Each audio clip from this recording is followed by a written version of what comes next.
So our assignment, determining whether an integer satisfies an inequality, your problems are going to look like this. And this one reads, negative 10 is less than or equal to 9 plus 4x. They want to know if negative 1 works in that inequality, if negative 8 works in that inequality, if negative 10 works in that inequality, or a combination of a bunch of them. So a good strategy would be to do it like this. You're going to have to substitute those numbers in and find out if it works. So I'm going to copy this inequality. Negative 10 is less than or equal to 9 plus 4, and my x value in the first one is negative 1. So just substitute in negative 1.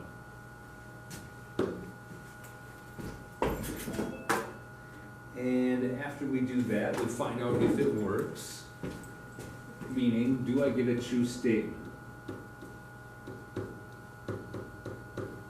Of course, 4 times negative 1 is negative 4. Now we got to solve 9 plus negative 4, which will give us 5.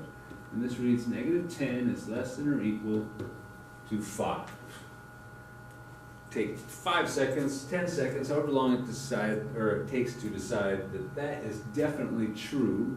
The alligator wants the bigger number in this case.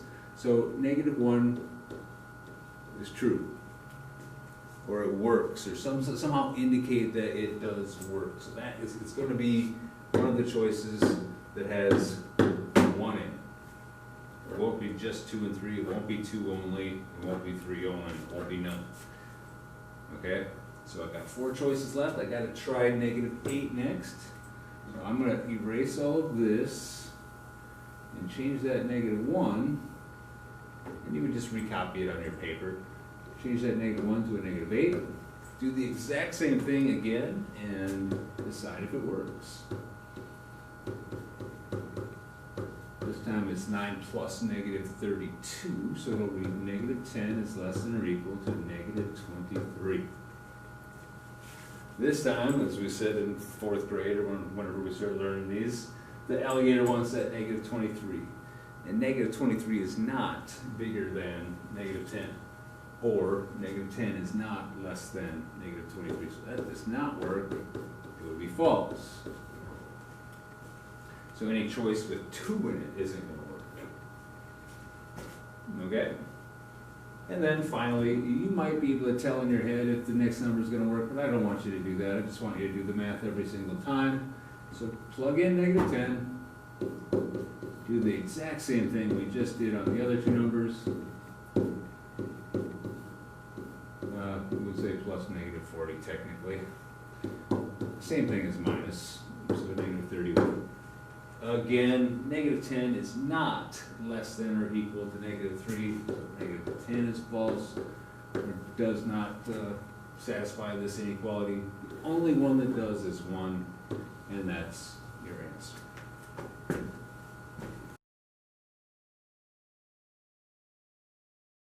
But we're going to try 0 in for x first, then we'll do negative 2, and then we'll do negative 4.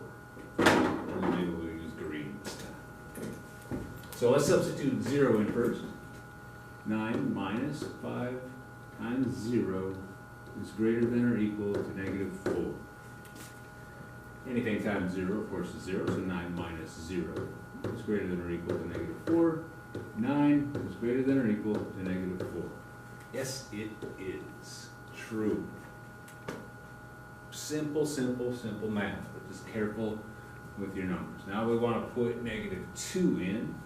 And again, if I'm going too fast or something, speak up, let me know, okay?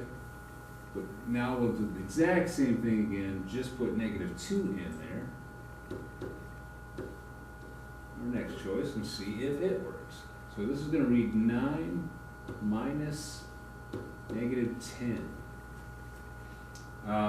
Or you could write, because this is sort of distribute, or it is, that's negative 5 times negative 2. So you could decide before you write your minus or before you write a plus that that's going to be positive, and write 9 plus 10.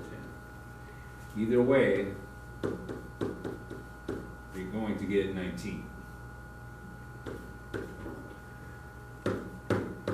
So in this case, we've got 19 is greater than or equal to negative 4, and that is also true.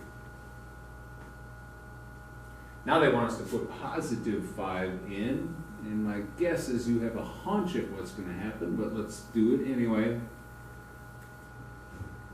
Math, we should always prove ourselves. So go ahead and put that 5 in there. 9 minus 25 is greater than or equal to negative 4. Negative 16 is greater than or equal to negative 4. No, it's not. Negative 16 is owing $16, and negative 4 is only owing 4. So negative 16 is not greater than negative 4. So our only two answers are the Roman numeral 1 and Roman numeral 2, which is right there.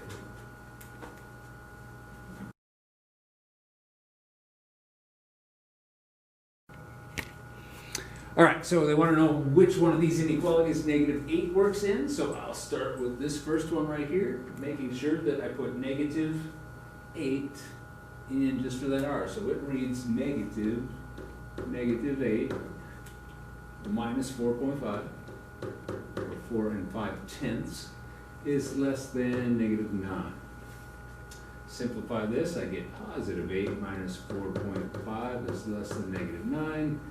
That would give me 3.5. Use your calculator as much as you want.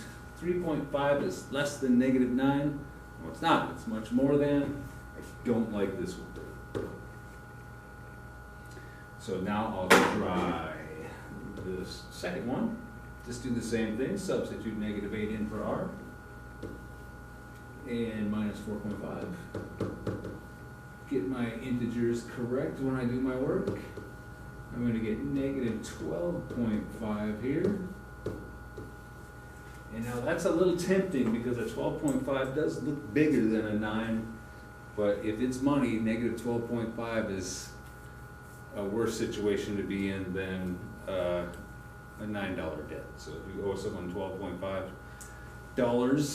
you're $3.5 worse off than the other guy. So in other words, this is not true. Negative 12.5 is not greater than negative 9. We'll get rid of that choice. And I'm going to erase my work and try the next one. And just keep going until I find the right answer. Because that's all I really want. So negative 8. Negative value of r is negative 8. Minus 4.5 is greater than 9. Positive 8 minus 4.5 is greater than 9. 3.5 is greater than 9. Sometimes we might not like it when the answer is choice D, but I'm pretty sure it is because I feel like I did my math right, but I'm going to make sure anyway. So negative 8 for r minus 4.5, or 4 5/10, is less than negative 9. Negative 12.5 is less than negative 9. We decided that earlier. We just had the alligator facing the wrong number. Negative 9 is bigger than negative 12.5. That's the answer we like. Mark it, get the green check mark, and go.